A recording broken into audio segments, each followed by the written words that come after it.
نبئ عبادي أني أنا الغفور الرحيم وأن عذابي هو العذاب الأليم ونبئهم عن ضيف إبراهيم إذ دخلوا عليه فقالوا سلاما قال إنا منكم وجلون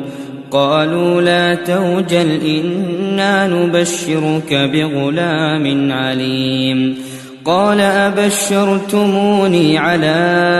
أن مسني الكبر فبم تبشرون قالوا بشرناك بالحق فلا تكن من القانطين قال ومن يقنط من رحمة ربه إلا الضالون